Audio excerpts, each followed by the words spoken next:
We have bills, but we don't have any bills, so we won't have to worry about those. Approval of the agenda, any additions or deletions, City Manager Wadner? No corrections. No additions or deletions. Move as presented. I'll support. Okay. Okay, all in favor say aye. Aye. Opposed? Public comment. At this time, anybody wishes to speak on any item not listed on the agenda, you may do so.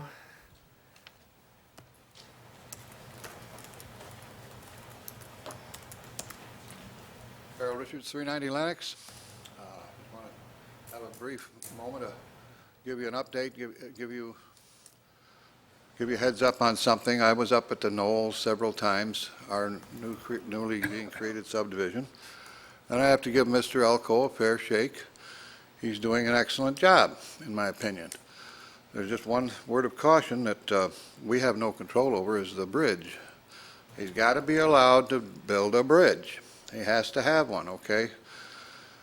But what he's put in there, I hope is temporary, and I hope that HRC and the DEQ are aware of that, also Oakland County, because what he's put in there at the bottom, on the bottom, underground, is cheaper than what our friends at Lyon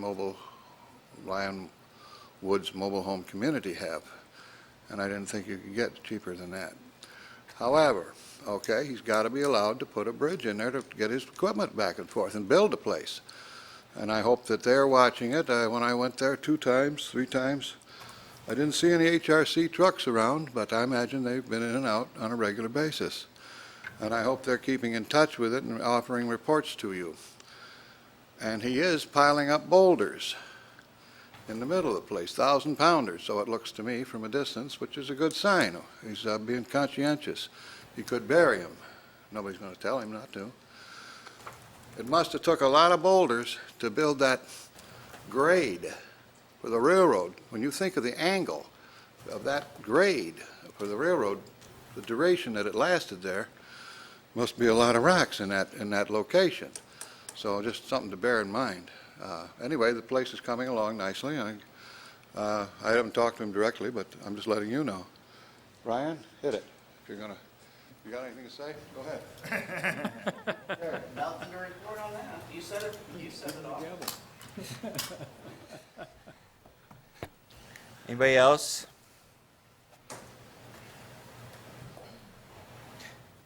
State your name and address, please. Chad Lindsay, I own Lindsay's Pizza, 22910 Pontiac Trail.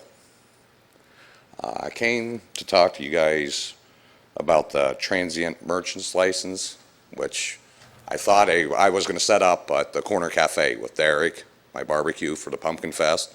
Pumpkin Fest for 8 years has denied me to be able to go down there and vend. So Derek and I got together. He's like, well, come down here. That way it'll increase my business.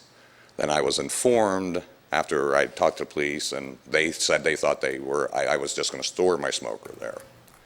I was informed Friday night that I couldn't, that I'd be cited for not having the transient license. But I read this here on it's every person engaged in retail sale and delivery of goods, wares, or merchandise shall be deemed to be engaged in carrying on temporary business unless his goods, wares, or merchandise should have been assessed for taxation in the city year during the current year. Now, since all that stuff for my barbecue is out of my store, don't I fall under that exception, or to be able to go locally in the city and vend it with other businesses?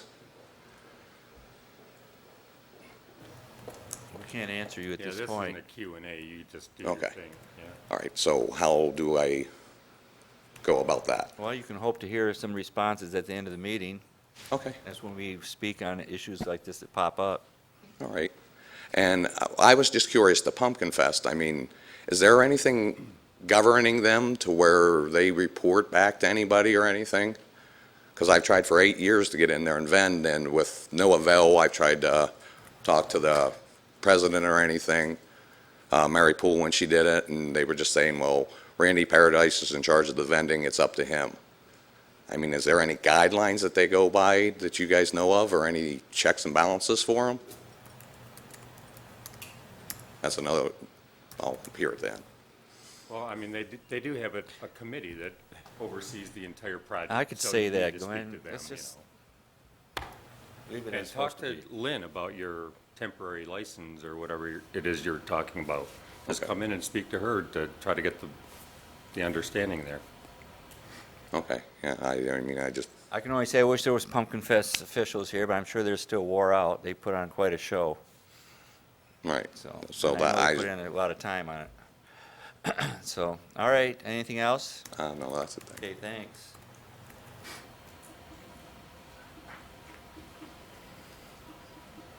Anybody else?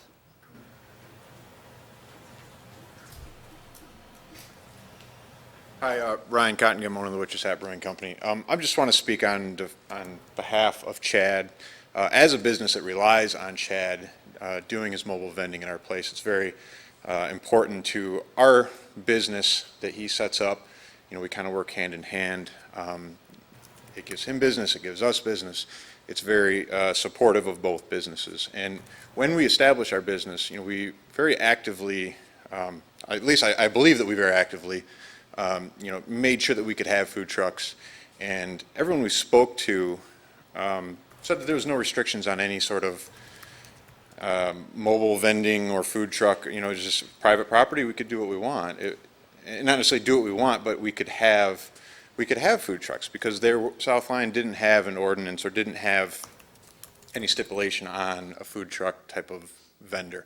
And if Chad was setting up on private property for Pumpkin Fest just because it was in direct location at Pumpkin Fest, I don't know, I guess it's just very unfortunate that another local business can't set up there when, you know, we have a lot of out-of-town vendors inside. And, you know, I'm not trying to speak against Pumpkin Fest Committee and what they do. They do a great job. It's a very well-run event. But to shut Chad down, to sit and do what, you know, seems that he's been able to do for a long time, I don't know, it was just a bummer to see. And I hope that maybe going forward that doesn't happen again, and that maybe it can be made more clear to us South Lyon businesses, you know, going forward. So, thank you. I have to ask a question. Is this at the Kings Plaza site is where, oh, okay. No, no. Not your, well, No, I vend outside my store, but I go up and work with Ryan and Aaron. right. Well, Yeah. both of those are private sites. That was my question, so, okay, So was the Corner Cafe that I tried to set up at. okay.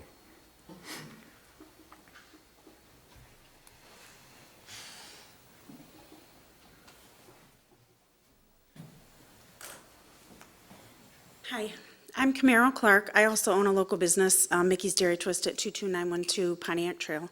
I live in the area. I just kind of want to speak to the same thing, and I guess what I really want to say is, in regards to answers at the end, hopefully we can get some kind of resolution, some kind of explanation, some kind of answers for what things are supposed to be done or what measures are supposed to be taken so we can all run our businesses and prosper, which is what I think everybody wants, I hope.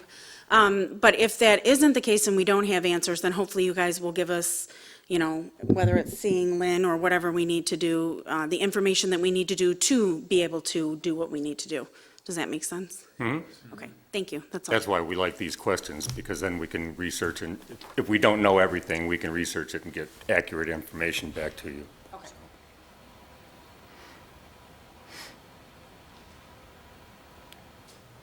Anybody else? Ryan Lair, 716 Grand Court. Just wanted to say thanks to everybody who did the Pumpkin Fest this year. It was a great turnout, and a lot of people did a lot of work, so can't name everybody, but everybody's included. Whoever helped with the Pumpkin Fest, it was a great event. Outstanding job. Thank you.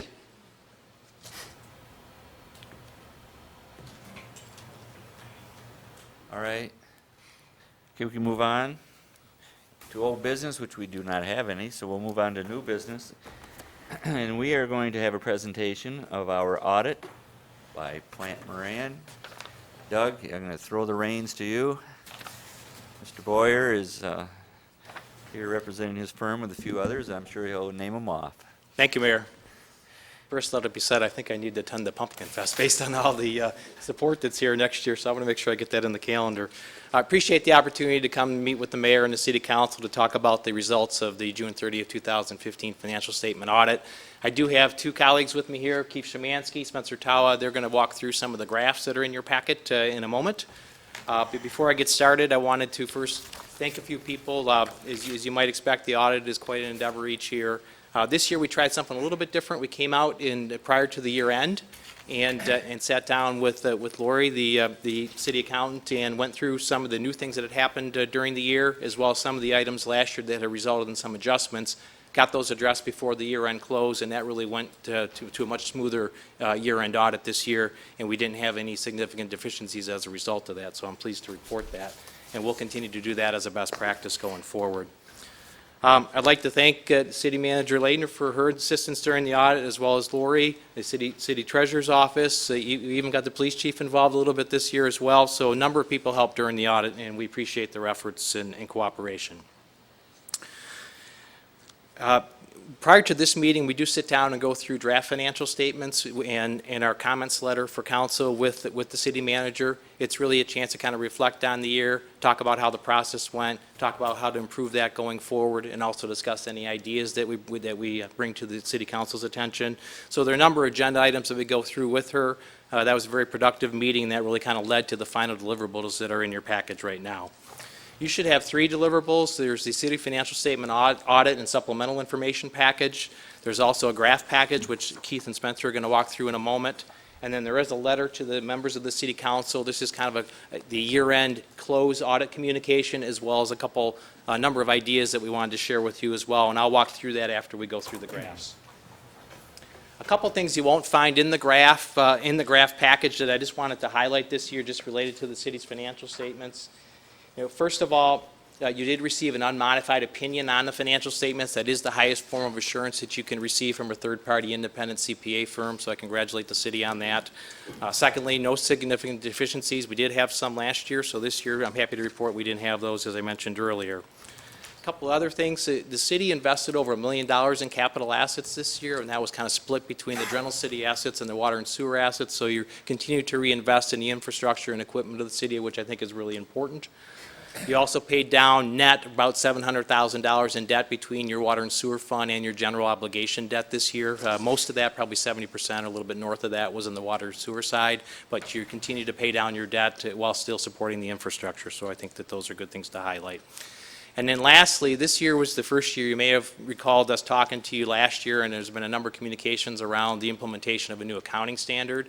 It's called GASB 68. I won't get into the details, but basically it requires you to record any unfunded pension liability on your government-wide statements. You have two sets of statements that are in your financial statements. One is a government-wide set of statements. One is your fund-based statements. The fund-based statements are the ones we spend the most time with. It's the ones that you budget for. But the government-wide is the second way really of presenting your financial information. And this is the first year that that unfunded liability is recorded on those financial statements, which was required for South Lyon and all the other governmental communities within the state. These are legacy costs and They are, basically, they are legacy costs, unfunded legacy costs in particular. And so we have a number of communities, and the numbers are all over the map in terms of what's getting reported, depending on how well funded your plan is. And so, so for you, we'll talk about what that number is when I walk through the letter. So with that, I was going to pass it over to Spencer and Keith to walk through the graphs with you quickly, and then I'll come back and quickly go through the letter as well. Please ask questions along the way, and we'll address those as best we can. Thank you. Good evening. As Doug mentioned, rather than going through the entire 62-page financial document, we have 9 graphs to summarize some of the financial highlights for you over the last year. The first group of them is on the fund-based system of accounting. It focuses just primarily on the general fund. Slide number 1 is a 4-year history of general fund revenues. As you can see, by far the largest revenue source is property taxes, making up over $3 million of the $4.7 million total. The previous 3 years were all fairly consistent in terms of total revenue, while 2015 was down about $300,000. The greatest driver of that decrease was a change in the allocation of the operating millage. In 2015, the city levied the same 13.75 mills that they have in prior years. However, one of the mills that had gone into the general fund in prior years was allocated to a capital improvement fund. So as a result, the general fund property tax revenue decreased by about $200,000. Taxable value throughout the entire city actually increased about 2%, but being offset by about that 9% decrease in the millage rate is what drove the decrease in property tax revenue.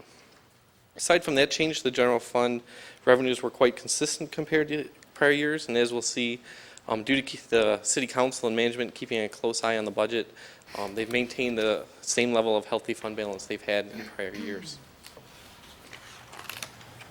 Slide number 2 breaks out the 2015 revenue, so you can see how each portion makes up its part of the whole. As I mentioned, property taxes, as is typical with most local units of government, is the largest revenue source for the general fund, making up about 2/3 of total revenue. As I said, the other parts are largely consistent from last year, with a slight increase in state revenue sharing, which we'll discuss more on slide number 3. This slide compares the city of South Lyon's revenue sharing from the state of Michigan from 2001 through 2015. 2001 was sort of the peak of revenue sharing, in which the city received $1,060,000. After 2001, the state began reducing the amount of revenue sharing it distributes to local units of government in order to help balance its own budget. Since 2001, the city has never received the amount that they did in 2001, that figure of over $1 million. It sort of bottomed out in 2010 when you received roughly $700,000. It's been increasing every year since then, but in 2015, you received $919,000, again, compared to over $1 million in 2001. So taking the cumulative difference of the 2001 levels to what was actually received with zero assumption for inflation, the cumulative difference is $2.9 million that the city did not receive had they been receiving the 2001 amount every year since then. Instead, due to those lower amounts, it's almost a $3 million shortfall in state revenue sharing. It's the second largest source of revenue for the general fund, and as you can see, the decisions made at the state level have had a significant impact on what's available for the city's operations. That actually answers an awful lot of our concerns with why isn't Act 51 money keeping up with our being able to tend to our roads. I mean, I think that goes a long ways towards explaining that. And this, just to be clear, isn't quite Act 51 money. We'll talk about a little I bit about know. that with the non-major funds. I know, but this supplements it, you know, for our local share, Yep. so, yeah.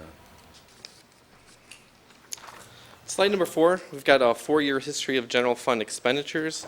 Again, very similar to the trend we saw with the revenues. Very steady from 2012 to 2014, with a slight decrease in 2015 to help offset the decrease in the property tax revenue. Despite the increases in costs the city faces every year, especially when you think of fringe benefit costs, health care, just inflationary increases for most of your vendors, the fact that you've been able to maintain this steady level of expenditures and even decreasing them in 2015 when you decided to allocate more resources to capital improvements, again, really is a credit to the city council and management for keeping a close eye on the books and maintaining fund balance at an appropriate level. And we do see those fund balance trends on slide number 5. The orange bar represents the annual expenditures, and the blue bar is the unassigned fund balance. This is fund balance that's in spendable form and is available for any form of operations. There are no legal restrictions on the unassigned fund balance. And as I mentioned, due to careful budgeting, that the fund balance decreased only slightly. It went from $3,380,000 to $3,319,000. So compared to the total, really not a significant change. And if you were to look at the unassigned fund balance as a percentage of the revenues, or excuse me, as a percentage of the expenditures, it actually increased slightly from 2014 to 2015. The 2015 amount represents 70% of 1 year's expenditures. With that, I'll turn it over to Spencer to talk through the rest of the graphs. Good evening. So as Keith was discussing about the general fund, I'm going to spend a few minutes on the other governmental funds. So we'll start with the other non-major governmental funds. And for the next 2 slides, it's just the balance sheet and the income statement for those funds. We've just taken this straight from the financial statements. The other funds are, there's 3 types of them: special revenue funds, debt service funds, and capital project funds. And what a special revenue fund is just It's a fund to account for legally restricted funds that come in. So in example, you have the major and local roads. You get Act 51 money that you guys had just discussed, which are all, as you can see under the fund balance, all restricted for road purposes. The debt and capital projects funds, while not legally restricted, council and city management has decided to restrict those funds for a specific purpose. So an example of the capital improvement fund is all committed for capital improvement projects in the future. Moving on to the next slide. This is just the revenue and expenditures for these non-major funds. And it's just, given the general types of funds that these are, it's tough to do a comparison year over year. In some years, some of these funds might be accumulating funds for a significant project in the future, while in other years, the significant project occurs and you'll have a lot of significant expenditures showing up. One thing to point out at the bottom for the fund balance is all of the funds have a positive fund balance. Another thing to point out is the cemetery fund, while it does have a decent fund balance, we are aware that city management is looking into the rate structure to ensure that the fund is healthy long term. So next page, slide 8. Now what this does is it takes into account the city's government activities as a whole. So it includes the general fund that Keith talked about, the non-major funds that we just discussed, as well as the long-term assets and long-term liabilities of the city. So this is pretty much everything but the water and sewer fund. And what we have here is we have the 3 fund balance buckets: unrestricted, restricted, and invested in capital assets. And we have a 5-year comparison for each of these 3 buckets. If we start at the bottom, invested in capital assets, these are just the city's capital assets. You could see that it has decreased a bit, but the reason for this is just depreciation expense has been greater than additions to capital assets. The restricted money has pretty much stayed constant throughout. These are, again, like we talked about, the road money that is restricted. That's what that entails. The unrestricted is money the city is free to spend. As you can see, the fund balance did decrease significantly this year, and that relates to GASB 68 that Doug mentioned. In the governmental funds, your net pension liability for the retirement system was about $2.9 million, which ate a lot of that chunk of that unrestricted funds. So moving on to the next page.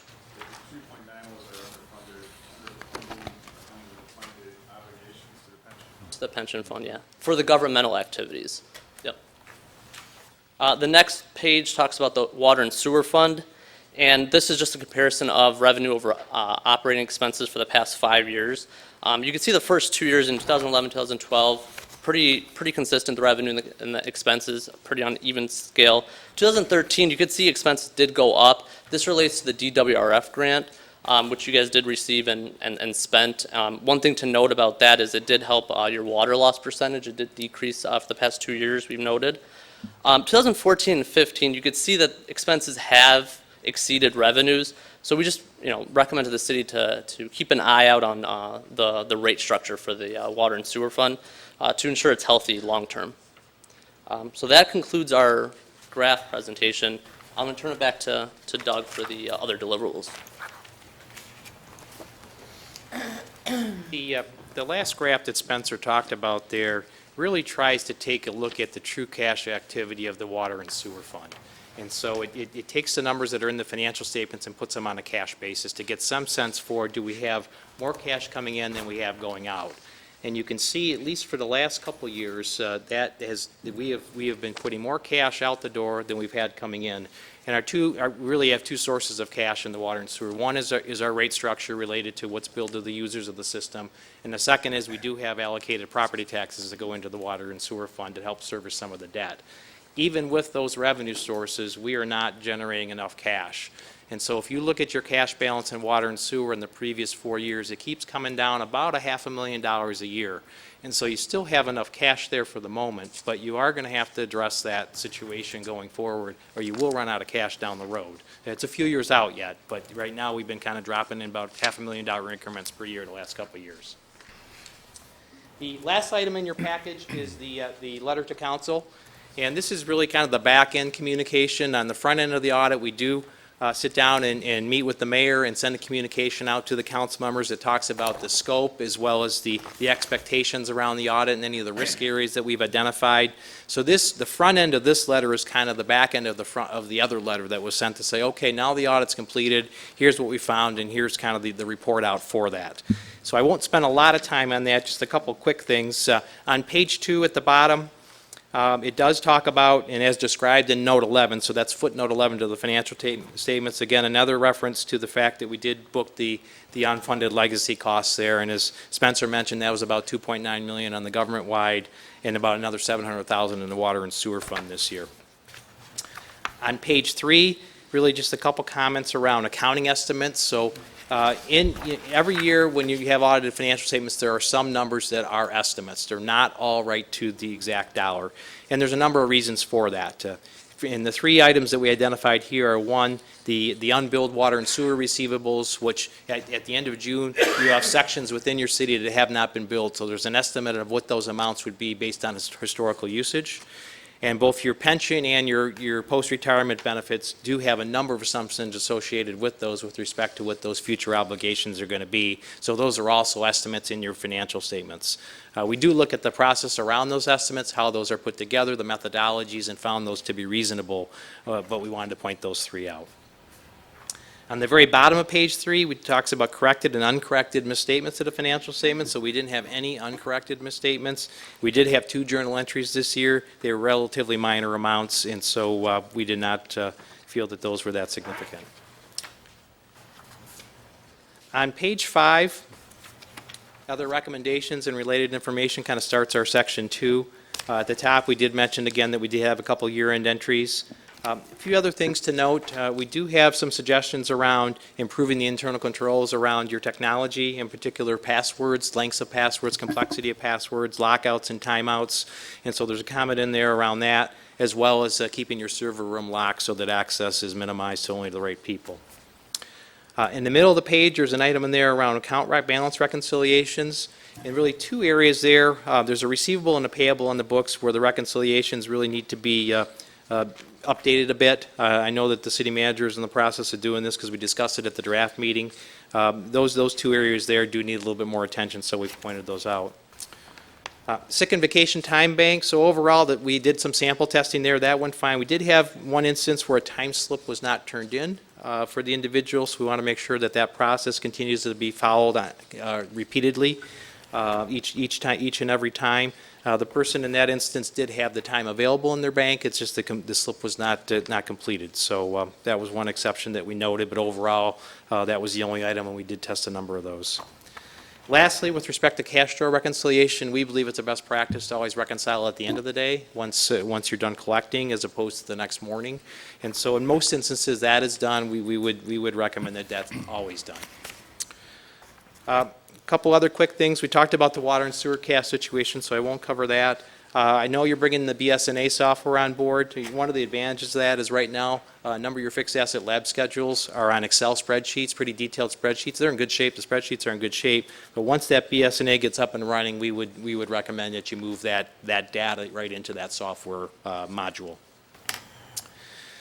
There's 3 informational items on page 6 and 7. There was a quick item on personal property taxes, which I won't go into detail, but that now is in play. There are some replacement mechanisms that the state has put in place. Time will tell if that really fully refunds the amounts that are lost. With respect to the federal programs, you did not have a single audit this year. You have had that in some years in the past. The requirements around the federal grant funds have been really stiffened dramatically, both in terms of the audit requirements as well as some of the cost principles and administrative requirements. We have covered those with both the city accountant and the city manager. There are things that you still need to follow even if you're not subject to the single audit, and so that's something that has changed and really was effective post-December of 14. And then lastly, just a heads up, someone had mentioned Act 51 earlier, the state is now going to be implementing performance audits going forward, beginning with the June 30th, 2017 year end.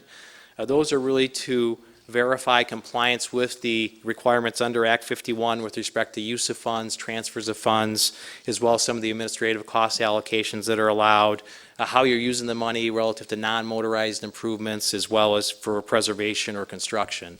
And so that starts for June 17.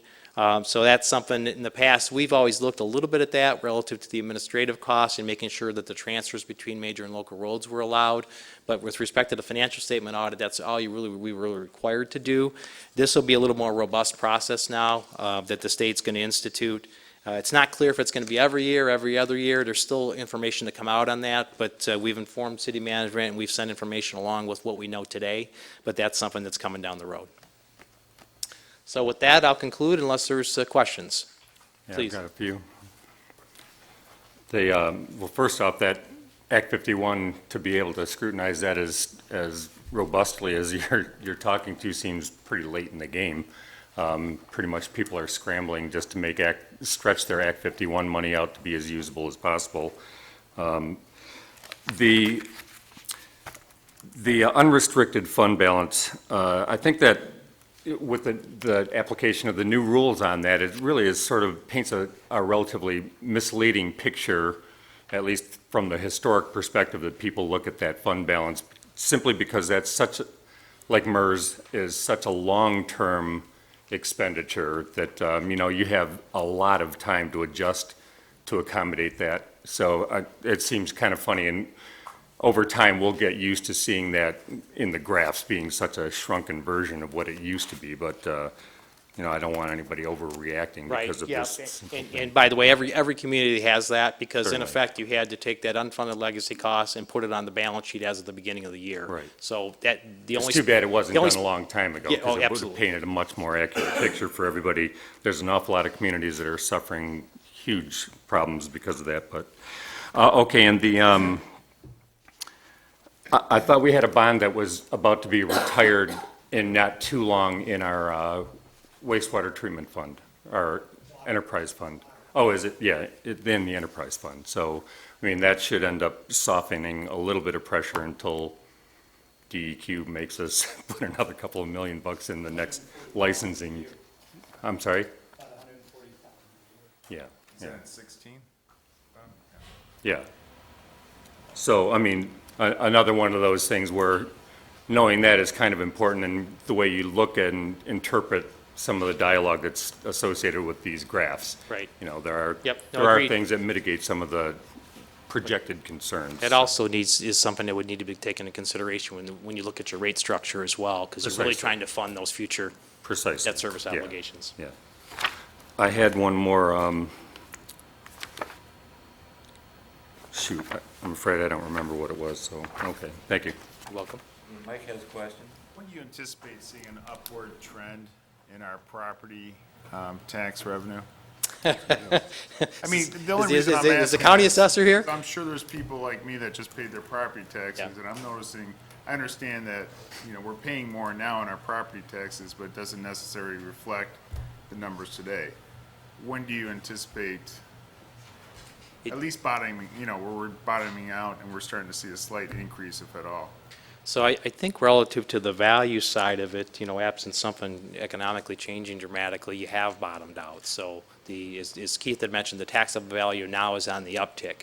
If we didn't use this graph, but we've used the graph sometimes to say, okay, here's where we were before the bottom fell out, and here's where we're at now. And it almost would be kind of like the hockey stick, and we'd just be making the curve now.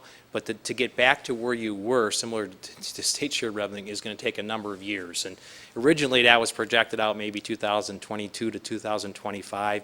It might be a little sooner than that, but it's going to be a while yet before you get back to where you were. Okay, but as far as seeing an increase, Yes. it will be, It should- seems to be now we're seeing very low single-digit increases for a number of the Oakland County communities. Thanks. You're welcome. That was industrial that was lagging, correct? Bob has a question. I got a question. I'm always confused when, on page 16, when we look at the proprietary fund on water and wastewater, okay? How, depreciation at 1,399,000. I mean, that's counted towards expenditure, yet it's a fathom number, right? Well, I wouldn't use the word phantom, but it's certainly an estimate, but it's a non-cash item. It's a non-cash. Yes. That's what I was getting at. Yes, and so that last graph in the package takes the depreciation out to look on a true cash basis. So That's wh- one of the adjustments that's So made. when that does happen, actually, the department is about $430,000 ahead. But More- from, More revenue than expenditures. so, No. but you have to then also factor in what is expended as far as capital improvements as well as debt service. So both of those are cash out the door. So there's some offsets going both ways. So what we really did on this graph here was say, okay, here's all the cash we're bringing in, and here's our operating expenses exclusive of depreciation, and here's the other cash besides the operating expenses going out the door, which would be debt principal, debt interest, as well as capital expenditures, to get on a true cash basis. And if you look on a true cash basis, we are losing cash right now. Yeah, but does that take in consideration what we're paying on the DWRF?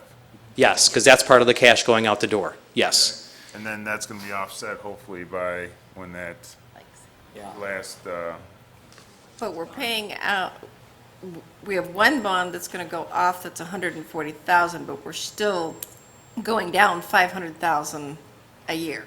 So even though we have a bond that will stop spending 140,000 after this fiscal year, that's still 360,000 more in expenditures than revenues each year. right, I understand, but we raised the rates to offset, But not enough. We're still 500,000 in the red right now, and we'll still be 360,000 in the red. The debt service on the water and sewer, once that one debt is paid off, is about $1.3 million for the next 4 years. well, I understand that, but the difference between 14 and 13 is 500,000, isn't it? Yes. Between- So, I mean, if we continue that trend, you're saying that we're not gonna continue with what we're raising right now in revenue to offset that loss? We're gonna Right. still be at a, We will lose, just not as much. So what I would suggest is that you do a robust forecast, a cash forecast for water and sewer, kind of going out 5 years, and really taking a look at where do we think we're going to be based on some assumptions going into that, where the rates are today, what we know the debt service is going to be, what's our annual operating costs, and what capital outlay do we anticipate. If we do that, I think that'll give you some sense for, okay, here's how much cash I'm going to lose, or if maybe there'll be a year where you have no capital outlay, where your cash balance stays the same or picks up. But I think absent doing that, it's difficult to really determine what your rates are going to be. And obviously, some of the assumptions are, what are we going to get charged for the purchase of the water as well? no, I understand that, but I guess it's been a long day, my apologies, but what accounted for the offset between 2014 and 2015, where you showed a decrease in our operating expenses between those 2 years? Was that because Bob was doing a fantastic job? That is Or- exactly what it is. Or is it because we raised the rates, which accounted for a decrease of about, if I look at this graph, over $500,000? Combo things. Both sides, it's a combination of both sides of the, Well, I understand that, but if there's discussion about raising the rates, I want to make sure I understand exactly why, when you look between 14 and 15, you are seeing a decrease with the rates that. Well, we raised rates this year, and we have one more in 16. Right, Yeah, so that's already pre-planned, at about 6%. right. I don't know if I can answer that with the data I have available. Be happy to look at that, though. I think the key, though, really is doing the forecasts, some type of forecast to figure out where you're going to be. And there are models that you can do that with, that you can then use on a recurring basis, based on a set of assumptions. And so there'd have to be some agreement on what those are, and then that'll help to project what rates should be. Okay, all right, thank you. Other questions? well, just a comment. I mean, even with this, we're going to have escalating labor costs and stuff that'll have to be packaged into whatever we forecast, so. Agreed. Thank you very much. Thank you. Thank you. Thank you.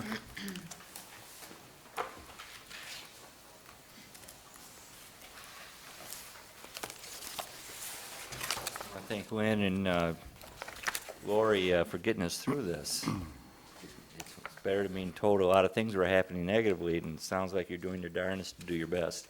Lori Mosier and Lynn Ladner. And we want to thank, of course, Plant Moran. I know, We pay. but still, they want us to do well, too. Okay, move on to number 2, consider a resolution amending the Articles of Incorporation for the Resource Recovery and Recycling Authority of Southwest Oakland County. Wendy? Okay, the city, as you know, is part of RSOC, and RSOC has voted to accept 2 new member communities and has had 1 member community choose to withdraw from the organization. From that point, I will turn it over to Michael. Hi, thanks for entertaining us tonight. Mike Sapo, General Manager of the Resource Recovery and Recycling Authority of Southwest Oakland County.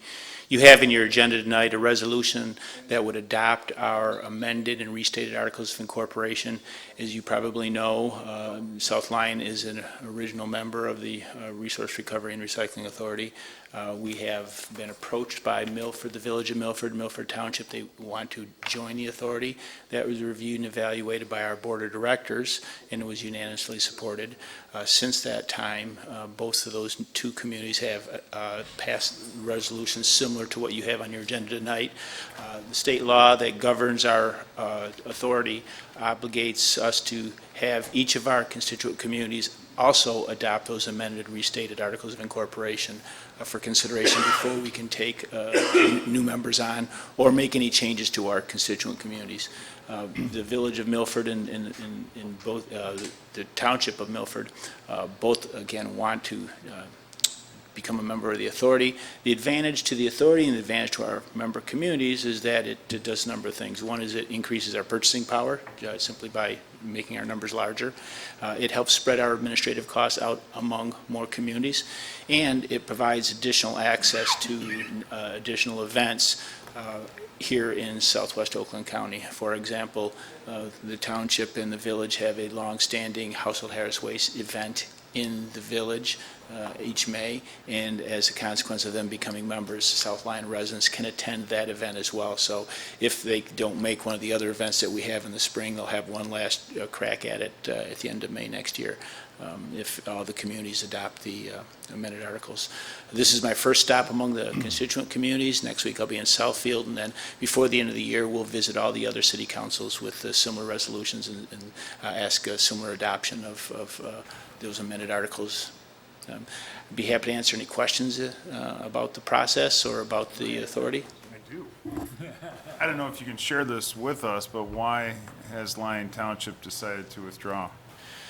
Lyon Township has not been active in providing any type of solid waste or recycling or hazardous waste services to its residents for a number of years.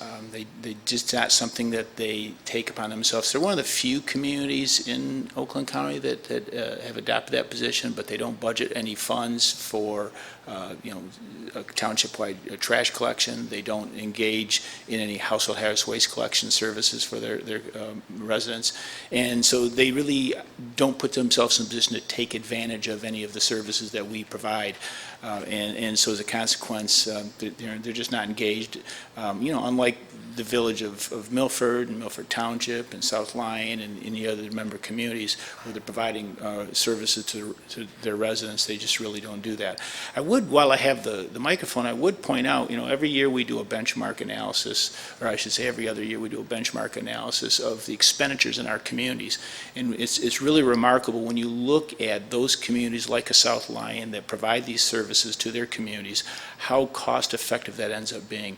For example, your expenditures on a per capita basis for everything related to trash and recycling, whether it's the service to the residents or hauling the trash away from City Hall or Department of Public Works, it's 40% below the median expenditure in Southeast Michigan. We look at budgets from across Southeast Michigan, do a deep dive into the sanitation budgets, and your expenditures are 40% below the median in the region. And that's a testament to not just the sharp pencil that this body and the administration keeps, but also just working through an authority and finding those economies of scale. Your cost for your curbside service with Duncan Disposal, which is a local company, they do a great job, they always have. If you look at what you're paying them on a unit basis, it's significantly below what the same service would be provided in a Lyon Township Township, for example, or a Green Oaks Township, because you have that purchasing power, because you have the citywide contract, and because you're, frankly, a prized customer of a company like Duncan. So, a community like Lyon Township that doesn't, take advantage of that, I can't speak to why they make the decisions, but since they don't, there's no value for them to be a member of our authority, and so it's, mutual agreement that they're withdrawing. Sure. Thank you. I'm assuming the scale of the markets that you guys create also provide tip fees to be lower than what they would be for independents going out and trying to get rid of their recyclables as well. Oh, absolutely. Yeah, In fact, because we have a facility in Southfield, there are no costs to tip that material, even in these low commodity markets. And you'll see some communities are paying, in some cases, excess of $30 a ton just to get rid of the recyclables. And those are materials for which they might have gotten paid a year and a half ago. But our communities, because of our arrangement with our private operator and because of the economies of scale, there are no costs to tip that material at our facility. And then when there's revenue, it's generated and comes back to the city. And by the way, while we're talking about recyclables, I should also mention, and this is just my opportunity to say this because I'm here. Every year we look at the performance metrics for our communities, and South Lyon, again, is very, very good in terms of recycling performance. Your overall recycling rate is nearly 44%. To put that in perspective, the regional average and the nationwide average is about 34%. And here in Michigan, it's statewide, it's 14.5%. So you're performing at a rate 3 times the rest of the state. At the same time, your expenditures are 40% below the median in southeast Michigan. We've been proactive for a long time, so. Yeah, absolutely. Yeah. All right, well, I'll make the motion then to adopt the resolution amending the Articles of Incorporation for the Resource Recovery and Recycling Authority of Southwest Oakland County. Further discussion? Okay, all in favor, say aye. Aye. Opposed? Thank you very much. And while I'm here, I'm also going to give Lynn some postcards that went out recently. You got your mailer in the spring. This is one that just went out in Novi in the fall. And it talks about the hazardous waste event that's this Saturday in Novi. Your residents are welcome to come from 9 to 2 behind City Hall there at Power Park. We're collecting household hazardous waste, electronics, and we'll also be doing document shredding at that event as well. So it'll be a big turnout. We get about 1,900 cars each year, and a good share of them are your residents. So we'll be looking for them on Saturday. Good deal. Thank you. Thank you.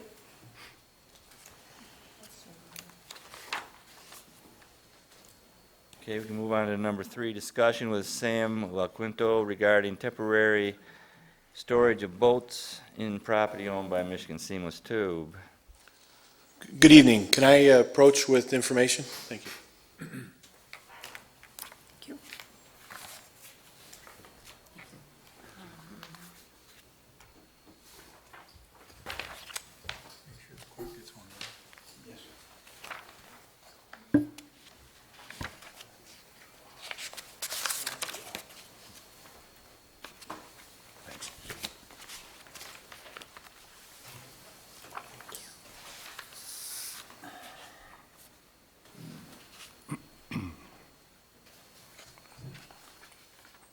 I would first like to start by apologizing for last year when I reached out to Les last year at the tube mill and asked him to be able to do this.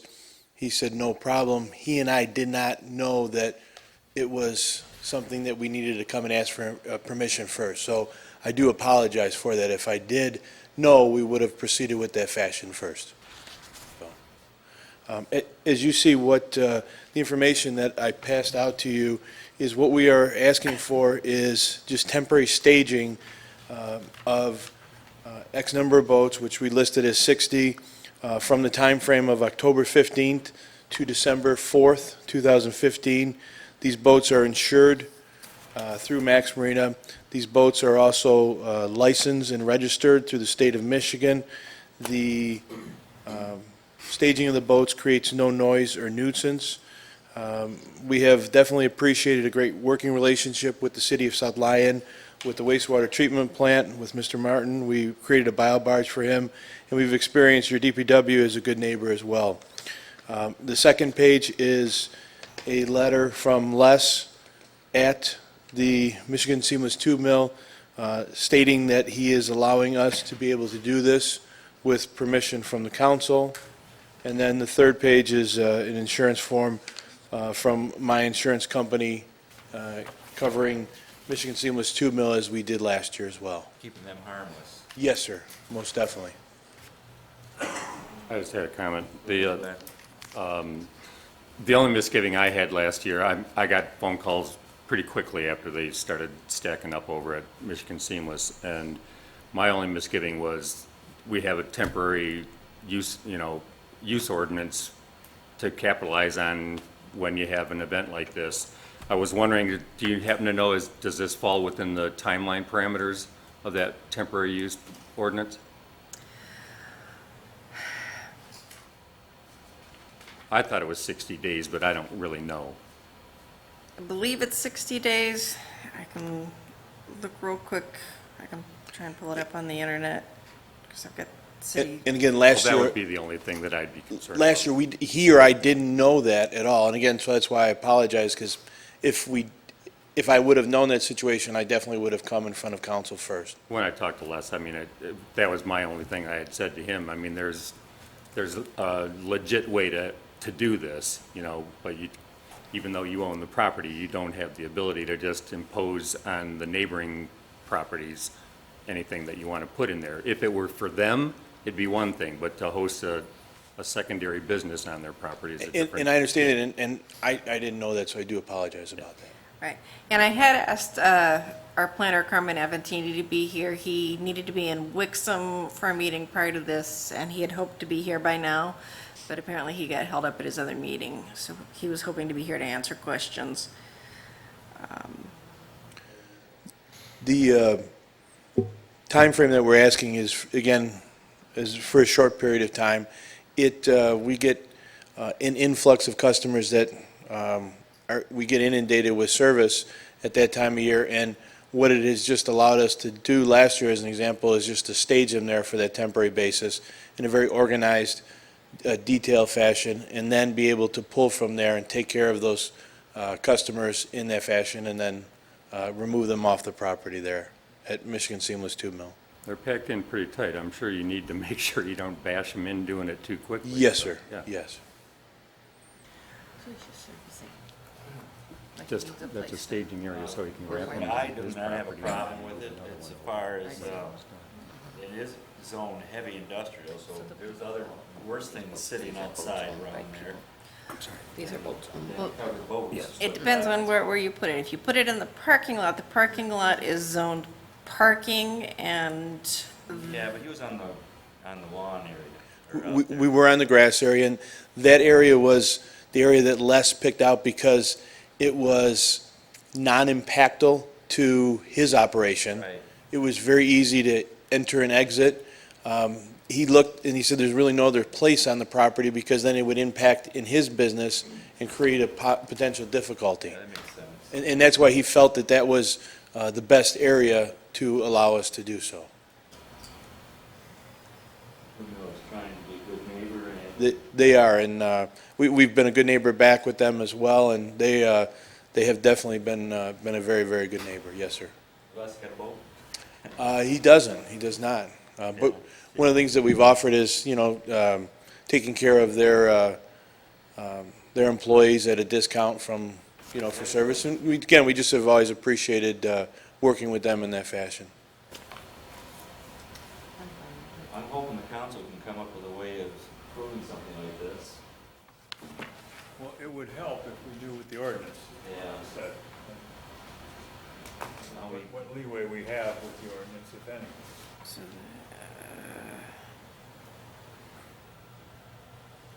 got anything different than what we did over there at the end of Ada Street? Was the landscaper able to get in there? No, that was that was way something different. totally different. Yeah. I'm okay That with was a the- modification of that zoning class over there. I'm just a little concerned about precedent. I mean, is it going to be at any point that if somebody wants a temporary variance, or a permit that they just come before city council and ask for it? Or I mean, is that's there? a standing, it's been a standing part of our ordinance package. No, I understand that, but what about the zoning board of appeal? I mean, is there a process where he can apply for one through the ZBA? And then, I'm just, I thought a temporary permit was actually administrative. I didn't know that, yeah, I don't know. yeah. Is it administrative? Yeah. Or is it, do we have to get council Mr. Mayor, permission to do it? I'm not certain why it's here, quite honestly. Yeah. Mr. Mayor, this type of request or proposed use appears to trigger a land use or zoning issue that we would want to investigate to make sure whether it goes through the zoning board of appeals or if there's a temporary special permit. But this clearly looks like a land use issue that ought to be addressed through your land use bodies, whether it's planning commission or more likely the zoning board of appeals. Yeah, that's my concern. I just don't want to be in a situation where anybody, and I'm not picking you out. I understand, sir. I But I'm totally just saying where anyone can come to us and say, look, I'd like a temporary permit or use for this property. You did it before, you know, and I guess all I have to do is ask the council. So that's why I want to make sure that there's procedures in place where there's other bodies that may be able to issue, you know, deal with this before it comes directly to council. We're not asking to go on residential property or anything like that. No, I understand that. I'm just talking about the whole procedure. But we also need to know what we have right now and help this man right now. I mean, there's no, if we don't have the proper procedures where we want to do something else later, that's a whole nother issue. We need to find out, you know, what our ordinances are now and help this man with what we have now, not what we would like to see in the future. I know, but we don't have the expert here to be able to Right. walk us through that. Right. Is 2 weeks going to jam you up too much? You know what, I am here, you know, at, whatever you guys could do, we would appreciate, and whatever your time frame. Does he need a whole another 2 weeks? Or can't this just be Well, handled? if it's administrative, If then it's it won't. administrative, he'll Right. just, Right, and we have another meeting before the 15th when he wants it anyways. Right. yeah. But if we can get him the approval, if it's administrative and we can get him the approval sooner, that's just a call from our city manager.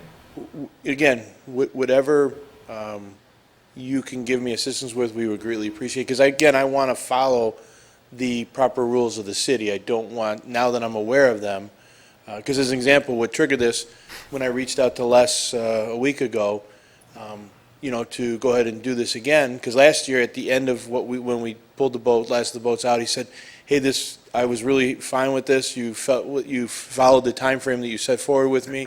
If you want to do this again next year, just reach out to me a week before. So when I reached out to him last week, and he stated that he heard that there is, you know, a policy through the city that I would need to follow. So that's when I came to Lynn. Her and I met. She shared with me to go ahead and put a packet together like this that I asked her what information should I present to the council, and she said stipulate the amount, the time frame, what I was requesting, a letter from Les approving and showing that, you know, he was covered insurance-wise for this. So that's, again, what triggered me coming in front of the council, because again, I want to do things properly, and I don't want to do anything that creates a difficulty. Well, I'd like to ask, is there a sense of council that anyone has a problem with them doing that? Yeah, so, I mean, there's no resistance here. If we just need to find out what the vehicle is to allow that to take place, that's all. Okay. And Yeah. you've done your homework. I mean, you provided us with the information. Yeah, we're happy with this. I appreciate that greatly. Thank you. We'll move forward with Carmen and either put him in front of the Board of Zoning Appeals or go forward with an administrative approval I then. hope we fix the right road, get the excise. Yeah, I'm hoping that it could be just administrative because, again, of the time frame and then the cost to be able to do the other process. So we need to know what, we need to know. Yes, sir, I understand. Okay, so that's why, and it's not a action item for us tonight. We'll take care of it. Yes, sir, that's correct. We're willing to have our staff move forward with it. And again, I appreciate your time in front of you this evening, so thank you very much. And if there are any questions from anyone, my numbers are here. I'm easily reachable and accessible, and I will contact Lynn. Thank you. Thanks. And now he shows up. Trial by fire. Run, Carmen, run. Do you want him to speak now to that? We can have him speak. Here, so let's have Yeah. him speak to it. Came here. Question first. Question first, well, you gotta guess. It's on the temporary use of the, Take a quick glance at this. Yeah, I think so. Regarding the boat storage at Quantick, right, or is it 2 something Mill. that goes through the ZBA, Zoning Board of Appeals, or does it go, is it administrative? Well, I looked at the ordinance, and the only two things I could find is that storage is a special land use in certain districts, but it also has to be directly related to the business that is doing the storage. So, for example, if you had a boat sales facility and you had outdoor storage, you could, store boats. It'd have to be screened properly and the like. The same thing goes, so in other words, for example, and I know this happens in a number of communities that I work in, like, for example, if Walmart wants to have a boat sale, they can't do it. Or if, it has to be related to that particular business. That's how the ordinance is written right now. I didn't see anything in there that related to temporary use standards for, that doesn't mean that they, in the future, we wouldn't have standards like that with criteria, but the ordinance right now just doesn't have it. So would you have to go through the Zoning Board of Appeals for the special use? Or is it Well, more administrative? Well, the ordinance says you can't. I'm thinking that all so- sounds like Ben Spindle mutilate our ordinance to try to accommodate this, so. Yeah, I mean, if in the future, I know it doesn't help right now, I know in the future, if you're interested in allowing temporary uses, I've got kind of mixed feelings on it. Some cases it's worked out, in others it hasn't, but Tim and I have been reviewing the draft ordinance. In fact, we're meeting again tomorrow morning.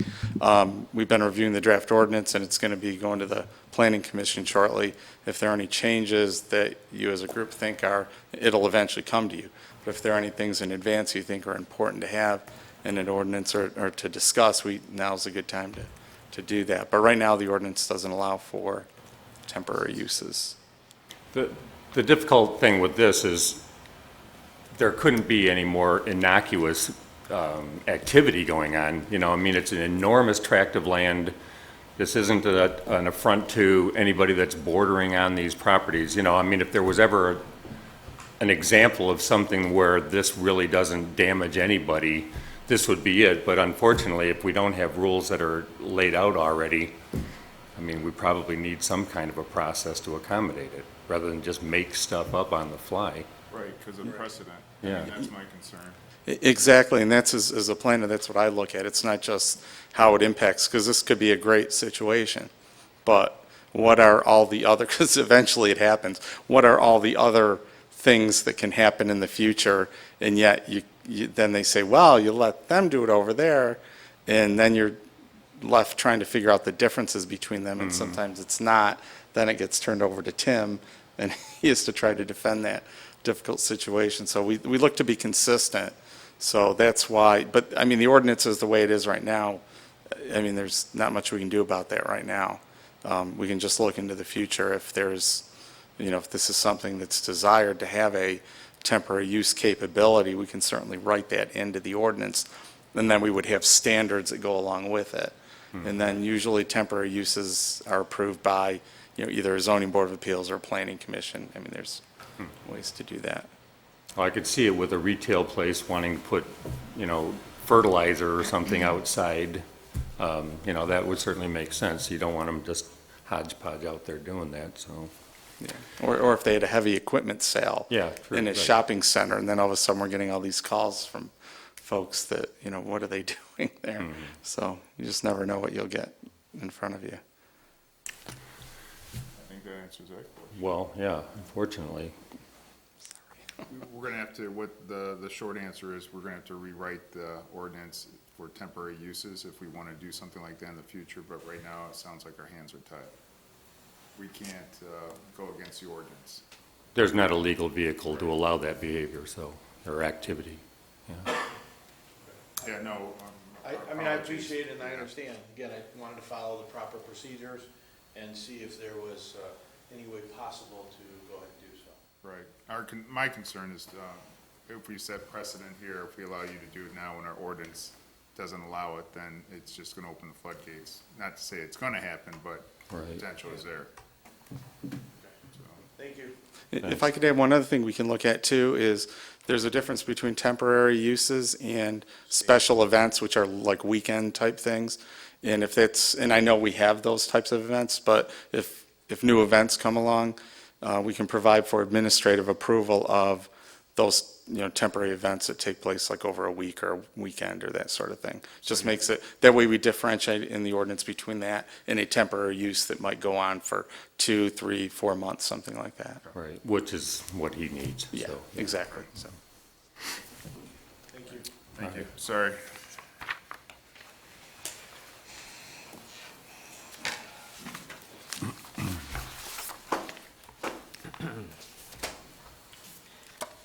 Okay, we move on to number 4, consider purchase of 3 sets of firefighting turnout gear. Good evening, Mr. Mayor and Council. So this was approved as part of the FY16 budget.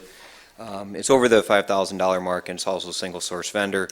We've purchased turnout gear through this vendor for the past 3 years. They held the price to $6 a set this year over last, so I certainly felt that was more than reasonable. And there's substantial merit in us having, they're the Michigan distributor for this brand of turnout gear. So just for consistency and uniformity, it's preferable for us to go with the single source vendor in this case, so. Just Now, great. I make the motion that we waive the formal bid process for the purchase of 3 sets of firefighting turnout gear. I'll second. Further discussion? All in favor, say aye. Aye. Opposed? Consider acceptance of, thank you, Chief. You can go on to the next ones for you, too. You got a bid, yeah. Oh, there was 2 approve the there. bid. Okay, Yep, sorry. Gotcha. And I'll make that motion, Ben, to approve the purchase of 3 sets of firefighting turnout gear from Apollo Fire Department Company for $5,978.64. I'll support that. Now, further discussion? Okay, all in favor, say aye. Aye. Pretty straightforward.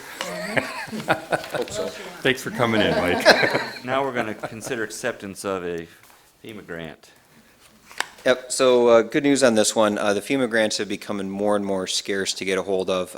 This is actually the 3rd year we've applied for the same grant with them to basically replace our entire hose inventory, which is not one of those fancy things, but it's certainly a pretty critical use for us. So a lot of the hose that we're replacing is actually over 30 years old, so well beyond its normal service life.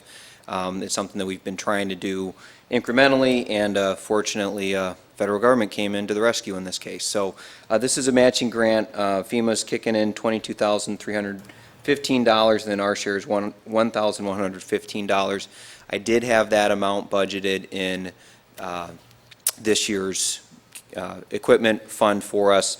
In looking at the pricing that came back and also the vendors that came back, there was a $867 difference of the type of hose we would like to get versus what we had applied for in that FEMA grant. And this was just when we finally said, hey, what's going to be actual invoice cost on this?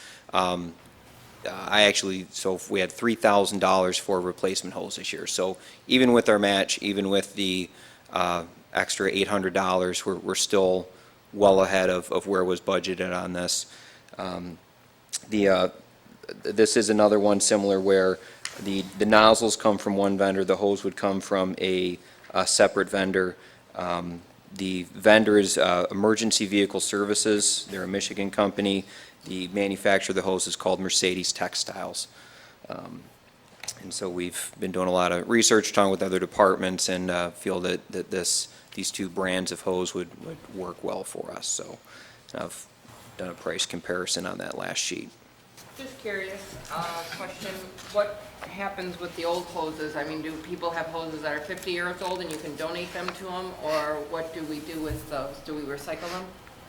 So they'd all pretty much get donated. Bob's group likes them, so a couple 100 feet would go over there. They don't have to pressure test them the way we do, so he would get a significant amount, probably to last, well, for years to come. And then we've had mild luck selling on mitten, so whatever Bob wants, he would kind of get first dib, and then I'd try to put it on mitten. Usually industrial places, like excavating firms, I've had buy it in the past. And if they don't sell it, then I would look to donate it to other departments in need. So the Howell High School Fire Academy that we actually have one of our members at this year, they're always looking for hose. There's a couple of other departments in the UP that we have connections with that they're looking for it. So it wouldn't be trashed. It would either be go to Bob, sold, or donated, so. Okay, great, thank you. You have a comment in here about this was actually fancier than what you would typically order. What's the distinction between them?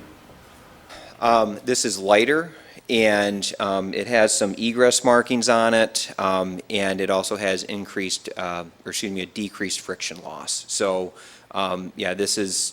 For flow? Correct. Yeah, okay. Correct. So essentially you get a greater flow at lower pressure. This is a premium hose, and normally we're kind of more on the economy scale, but... Do you have a durability kind of expectation? I mean, is it going to hold up like the last stuff had? It certainly should. I mean, this is a quality manufacturer that's been around, so we would certainly expect that. And we're required annually to pressure test, so... Well, I'll make the motion then. I guess there's three motions that we have to make for you, Mike.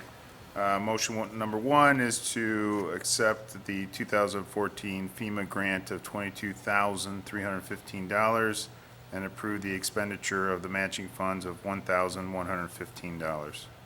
Second. Further discussion? Okay, in favor, say aye. Aye. Aye. Opposed? I'll make a second motion to waive the formal bid process for the purchase of fire hose. I'll support. Further discussion? All in favor, say aye. Aye. Opposed? I'll make the third motion to approve the purchase of the hose from Mercedes Textiles Limited for $21,755.32. Further discussion? Go. All in favor, say aye. Aye. Opposed? Thank you very much, appreciate it. Very nice. How long is that supposed to be for receiving that? Santa, hopefully. Yeah, good. Okay, on to number 6, we're considering accepting a donation from the Briggs family, the Jack Briggs family, to the cemetery fund. We need to look at the donations we have to accept by council. Yes, this was a cash donation following the passing of Mr. Jack Briggs. His family made a cash donation to the cemetery of $20 following the burial of his cremation urn. That'll throw the graphs off a little bit. That's nice. Yes, it is. I'll move that we accept that. A second. For discussion? All in favor, say aye. Aye. Opposed? That ends our regular agenda items, and now we can move to manager's report. Hey, 3 things. I have met with the contractor for the demolition at 390 Lafayette. They are moving forward. They asked me to hold off on issuing the notice to proceed. The longest time frame they have on that is getting the gas and electric disconnects. Once they have a definite date on that, they will ask for the notice to proceed. They said the gas company can sometimes take up to 30 days for the disconnect to take place. So once they have that date scheduled, we will issue the notice to proceed, since they only have 45 days for the demolition process. Pumpkin Fest this weekend was a great success and had great weather. The bands were great Friday night. I listened to them from my front porch, and while I was out and about with my son, and watched the parade on Saturday. All the volunteers did a great job, and I enjoyed walking around as much as I could on Saturday.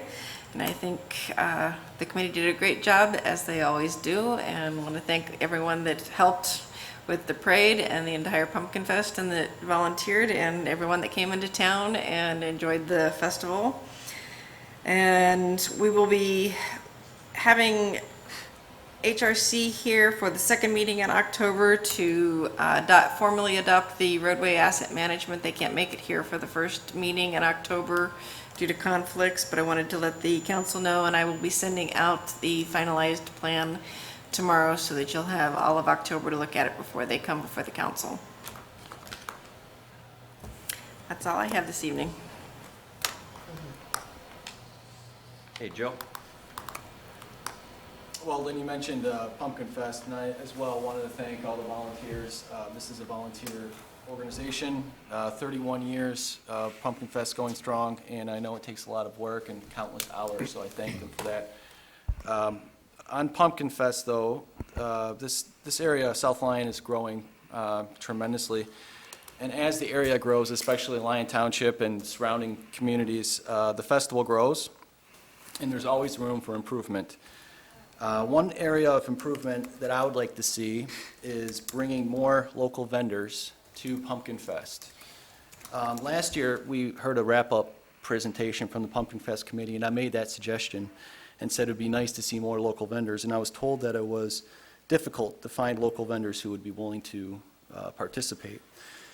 So I think it's a little too bad that Mr. Lindsay had to come before today and he was turned away. So we clearly have a local vendor who's willing to participate and was turned away. So I think I've said enough about that. So I just wanted to ask Ms. Landner, if you could, sounds like Chad has a lot of questions, if you could please just work with him, make sure he gets all his questions answered, and hopefully we can avoid this situation next year. Thank you. Okay, thank you. Aaron? I'd like to tag on to that a little bit. It's not just vendors, it's the whole food truck thing that I asked for information the beginning of the summer when the food trucks started coming out again. Food trucks are popular. They're tasty, many of them. And I think we need to look at how they come into our community, and I've asked for this before in the past, and foreseeing something like this happening. And unfortunately, it has happened, and we have nothing in play to really help them with what the ordinances are and what they're not, and because we don't really have food truck ordinances. So I guess I'd like to ask for it again and see us get something for the food trucks. I'd like to see a large area of food trucks come in. We're taking a building down in town that we don't know what to do with. We could park some food trucks on it. It would be a highlight in the neighborhood, I think. So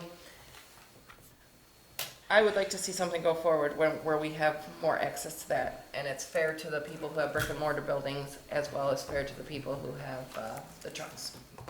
Also, Erica from Parks and Rec has contacted me with a little difficulty of she's trying to get something passed or looked at with Parks and Rec, the use of Parks and Rec.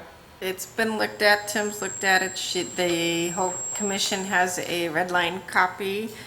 I'm supposed to meet with Amy Allen tomorrow.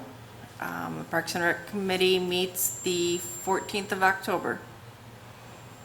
And you were at the last Parks and Rec meeting, or? No, I was here for a Their special own council meeting meeting. here. We had the special council meeting here, okay, I didn't know what days they were at. Okay, because she just kind of was having a hard time getting hold of somebody, and I guess I was easy to get a hold of, so it is being looked at. It is being looked at, yes. That's what I needed to hear. I think I was at Pumpkin Fest as well. I don't actually have to go to Pumpkin Fest. Pumpkin Fest comes to me. It's so close to my house. So it was good. There was a lot of good bands and a lot of good everything in it. And the Pumpkin Fest parade had great weather. And thank the gentleman who offered to take me again this year in his new, exceptionally nice car, as usual. He traded in his old one for the new one, and it was just as nice. So I did have fun, and everybody seemed to be enjoying themselves.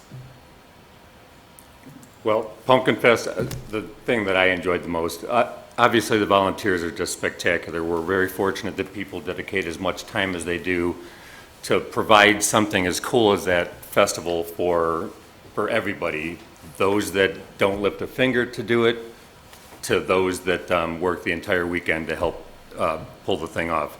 So I really want to thank all of those folks. And it worked out great. The weather was terrific. The parade was fun. Everyone had a nice time. The parade really was very good about consolidating all the groups. There was very few substantial gaps, which we have a very, very long parade now. So when some of those dance troupes would end up having a quarter of a mile of gap between them, it got way, way, way longer. So that was nice that everybody had paid attention to that.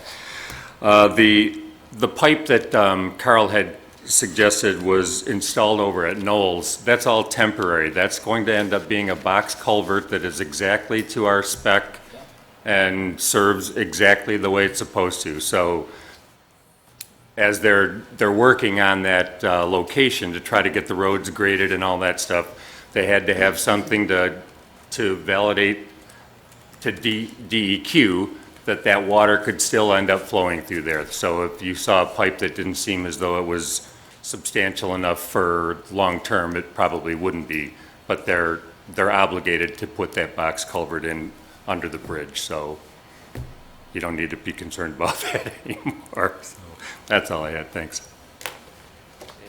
Harvey? Thank you. I also have comments on the Pumpkin Fest.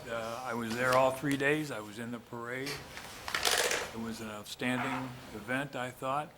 I think next year we ought to think about contacting the Guinness people to see if our parade sets a record for length, because it was a long parade. And the volunteers, they worked every single day, some of them every single day and night, and their efforts are really appreciated. So it was a wonderful event, in my opinion. Great for our town. Great for a lot of the nonprofits that had booths, and I think it was a all-around very good, very well planned out operation. That's all I have. Thank you. Hey, Mike. I too had a great time at Pumpkin Fest. I know I had a great time because Sunday morning I was a little rough. So I appreciate all the effort, and I know it's that witches have beer. I know that the committee that put this together started working on this past Pumpkin Fest the day after last Pumpkin Fest finished. So I know there's always room for improvement, but what they've done and how much time they put into this project should be commended. And finally, Tim, can we get a list of your current projects that you're working on so we can have an idea, priority-wise, what we would kind of like you to focus on and what you're just doing? Certainly. I appreciate that. Thanks. That's all I have. Okay, thank you. Bev? Well, everybody said it. There's nothing else to say. Pumpkin Fest was awesome, the weather was great, and really, the work done it was perfect, and that's it. Okay, thank you. Pumpkin Fest was fantastic. 31 years, folks. I'm proud I can say I was one of the first 12 people that started that in 1985, and it has grown. Like, Dean Sparks was the main person for that. It was meant to be for the Girl Scouts, Boy Scouts, Little Leagues, different groups church groups to be able to have a way of fundraising and so forth. And it has grown and grown and grown, and if you recall at one point, it actually died at about 6-7 years ago, and a new group stepped forward to keep it going. Maybe it was a little longer ago, because Dick Selden was around then. But then they kept it going, and now the newer people that are there now, you can't explain the time that's put into something like that. And I want to commend Scott Black and Holly Gurdon.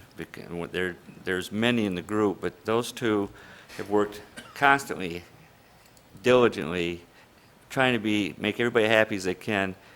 And when they really should have had a chance to just sit back and sip a suds during the concert, they saw how slammed we were in behind the counter, and they jumped in there and were pouring and helping and working up a sweat just like everybody else. And they just filled every gap they could. And I just can't put in words how wonderful it is to have people like that still are willing to put out the effort like this.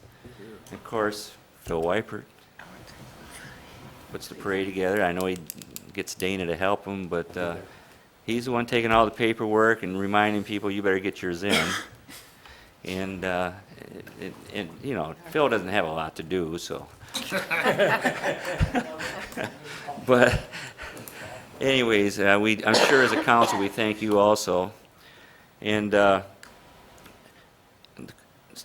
Chad, I would think that, again, you're going to need to get a chance to meet with Lynn, see if you can iron out some things in a different direction.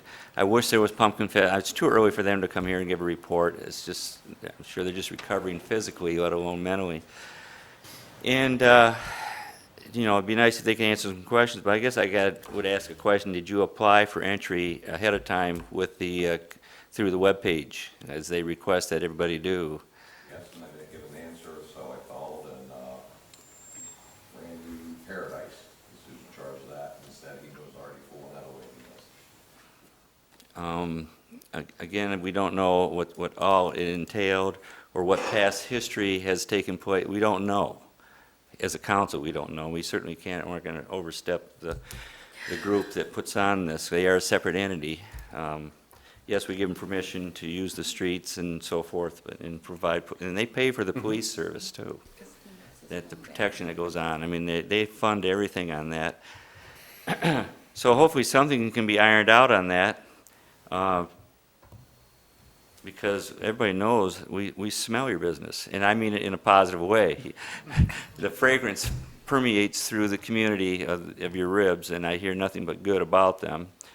And so, you know, I'm all for having local as much as we can too. And I had one other person complain. Hey, there was nothing for the older folks. Well, it was all kids, and I said, that's what I love. This is geared to the younger kids, and I think it's wonderful that we still keep that tradition going. And of course, they have their beer tent for the older folks. And then with that in itself was another story. They're still working, trying. I just wish we had a stadium we could use, because it sure seems to have a huge interest to get in and get some of this witch's hat brews that come in there. I know, because I was taking orders, and that's 90% of the business was those. You guys have really established a great business, and we're happy for you too. You may go ahead. Thank you. I also learned that the Vibe Credit Union was the sponsor of the financial sponsor of the Pumpkin Fest for the 7 past years, and this would be the 8th year, I believe. So we want to extend our thanks to them as well. Yes, that's for sure. I just want to make one more thing. Go ahead, Ted. Glenn. Well, it's just a quick one. I'd like us to actually have an agenda item talking about the food truck situation. So I'd like to try to get some kind of a consensus on what direction other people up here think things should end up going in. And, you know, just so everybody's kind of starting on the same page. Thanks, Glenn. I was trying to get that, but I couldn't get it. Well, when you were talking, you talking, so. Thanks. All right. I make a motion. Next meeting?